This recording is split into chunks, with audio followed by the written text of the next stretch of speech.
امریکہ اور بائیڈن کی حکومت جو آج پاکستان میں اس تمام چیز کی آرکیٹیکٹ ہیں، یہ نتائج اب بائیڈن کو بھی ہانٹ کر رہے ہیں، اور نتائج جب آئیں گے پریزیڈنشل الیکشن کے تو آپ یاد رکھیں پاکستانی عوام بھی نہیں بھولے گی، لیکن امریکن عوام جو ہے بائیڈن کا اپنے ووٹ میں دڑن تختہ کریں گے۔ سر علی امین کے نام پہ کیا تنقید کر رہے ہیں؟ تنقید کر رہے ہیں کہ وہ عورتوں کے جو حقوق ہیں اس پہ انہوں نے خلاف ورزی کی ہے، اور ان سے کچھ شراب کی بوتلیں بھی جو ہیں وہ بھی۔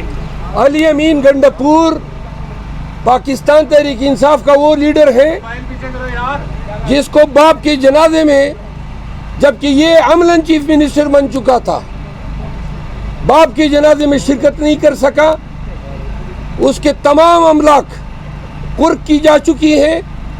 علی امین پہ 62 کے لگ بھگ مقدمات ہیں، جس میں 13 غداری کے مقدمات ہیں۔ علی امین کو الیکشن کمپین کے لیے 1 گھنٹہ نہیں نکل سکا۔ میں نے خود ڈی خان جا کے اس کے کمپین کا آغاز پول ڈے سے 7-8 دن پہلے کیا۔ علی امین کا انتخاب خان کا ایک انتہائی دانشمندانہ فیصلہ ہے۔ جو لوگ اس برے وقت میں ڈٹ کے کھڑے رہے، جرأت کے ساتھ تمام ظلم کا مقابلہ کیا، تو آج علی امین کا انتخاب جو ہے خان کی طرف سے، وہ پاکستان تحریک انصاف کے جو جذبات ہیں ان کی ترجمانی کی ہے۔ ہم ان کو خوشائن قرار دیتے ہیں۔ پی ٹی آئی علی امین خان کے ساتھ کڑی ہے اور کڑی رہے گی۔ وزیر اعلیٰ کے منصب کے لیے وزیر اعلیٰ کے منصب کے لیے بننے جا رہے ہیں، اس میں کتنی صداقت ہے؟ کیا اپوزیشن لیڈر بننے جا رہے ہیں؟ اپوزیشن لیڈر شہباز شریف کے مقابلے میں کیسا دیکھتے ہیں؟ اپنے آپ کو تو میں بڑا اچھا دیکھتا ہوں ان کو۔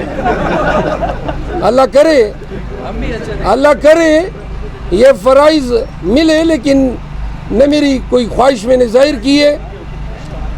اگر پارٹی سمجھتی ہے، لیکن خان یعنی پارٹی کو جو میں نے نام دیے اس میں میں نے اپنا نام نہیں دیا ہے، میں نے 2 اور نام تجویز کیے ہیں۔ میں نے جو 2 نام دیے ہیں وہ میں سیکھا راز میں رکھوں گا۔ صاحب آپ نہیں سمجھتے کہ آپ کو پیپلز پارٹی کے ساتھ اتحاد کر کے قومی اسمبلی میں جا کر حکومت بنانی چاہیے تاکہ آئندہ بعد کوئی بھی نہ کہ 9 میں ہی ہو، نہ کہ کوئی مینڈیٹ چوری کر سکے؟ میں آپ کے سامنے واضح کر دوں، کل رات تک آصف زرداری صاحب رابطے کرتے رہے، کل رات 11 بجے تک، 1 منٹ، کل رات 11 بجے تک آصف زرداری صاحب رابطے کرتے رہے مجھ سے، درمیانی لوگوں کے ذریعے۔ میں یہ رابطے پارٹی کے جو ہماری اویلیبل قیادت تھی، علیمہ خان صاحبہ، شہریار افریدی صاحب، شاندانہ گلزار صاحبہ، ہم رات کو کوئی بیٹھے، اس پہ ہم نے ڈسکشن کی۔ اسد کیسر صاحب جو ہیں وہ ڈی خان گئے تھے، انہوں نے پیپل پارٹی نے یہ اندیا دیا ہے کہ جو آپ کی سیٹیں ہیں وہ آپ ڈیو پروسیس آف لا سے واپس لے لیں، ہم اعتراض نہیں کریں گے، لیکن ہماری ترجیح نون کے بجائے پی ٹی آئی ہے۔ خان صاحب نے یہ 2 ٹوک موقف دیا ہے کہ جن لوگوں نے ہمارا مینڈیٹ چرایا ہے ان کے ساتھ حکومت سازی ہم نہیں کر سکتے ہیں، لیکن یہ جو ڈیولپمنٹ ہے، کل خان صاحب سے میری ملاقات ہوگی تو میں یہ تمام حقائق ان کے نوٹس میں لاؤں گا، پھر دیکھتے ہیں کہ خان صاحب کیا فیصلہ کرتے ہیں۔ 9 مئی کے نام پہ ڈکوسلا کیا، ڈرامہ کیا، پورے ملک کو یرغمال بنایا۔ اب اس فسطائیت کا خاتمہ ہونا چاہیے۔ آخر میں آ کے آپ نے لوگوں کے ووٹ کے حق پہ ڈاکہ ڈالا ہے۔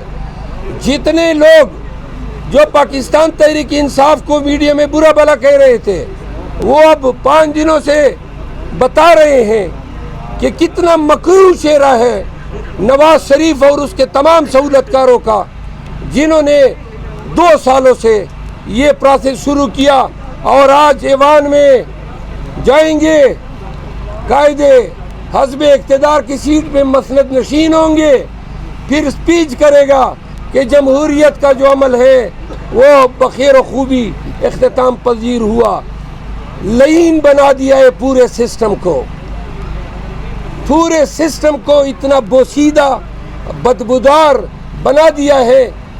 اور اگر اس کی روک تھام خود ان لوگوں نے نہیں کی، خود انہوں نے 28 ارب ڈالر ہم نے قرضے دینے ہیں 3.5 ماہ میں، 1 ارب ڈالر سے زیادہ ریزرو نہیں ہے. سٹاک ایکسچینج 3 دن میں ریئیکٹ کر رہا ہے، 878 پوائنٹ یعنی پیر کے دن، کل پھر گرا ہے، آج کا مجھے علم نہیں ہے ابھی تک. تو لہٰذا اوورسیز پاکستانیز نے بھی اپنا انڈیا دیا کہ ریمیٹنسز بند ہوں گی. یہ تمام حقوق کنٹرول ہو سکتے ہیں، مینیپولیٹ ہو سکتے ہیں. تو ہمارے پاس تو کوئی نظام ہی نہیں ہے، یہ تو پھر ملک نہیں ہے، جنگل ہے. جو لوگ یہ کر رہے ہیں اس کے ناخن لیں. پاکستان کو تباہی اور بربادی کے راستے پہ 2 سال سے آپ لوگوں نے گامزن کیا ہوا ہے. پکڑو مارو، پارٹی چینج کرو، گھروں میں گھسے ہو، لوگوں کی عزتیں پامال کیے، اب بس کرو. کر جاتے وہ لوگوں کے ہاتھ پولنگ کے وقت ووٹ چھیننے کے عمل کو بھی یہ پرہیز نہ کرتے. NA-184 ڈیرہ غازی خان، علیم محمد کھلوڑ 1,13,000 اور جو PTI کی امیدوار ہیں، مخالف ہیں نون کے عبدالقادر کوسا 64,000، اس نے لیے 55,000 ہماری لیڈ ہے.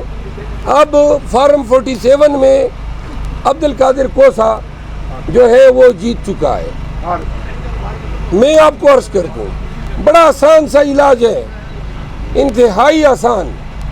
یہ تمام حلقے الیکشن کمیشن اگر انصاف کرنا چاہیں، جس کی ان سے کوئی توقع نہیں ہے، لیکن اگر وہ یہ سمجھتے ہیں کہ اس میں کوئی فیکچول کنٹروورسی ہے، تو بڑا آسان سا طریقہ ہے، تمام متنازع حلقوں کے ROs اور تمام پریزائڈنگ افسر کو بلا لیں فارم 45 سمیت، اور یہاں پہ جمع کر لیں. 2 + 2 کا حساب ہے.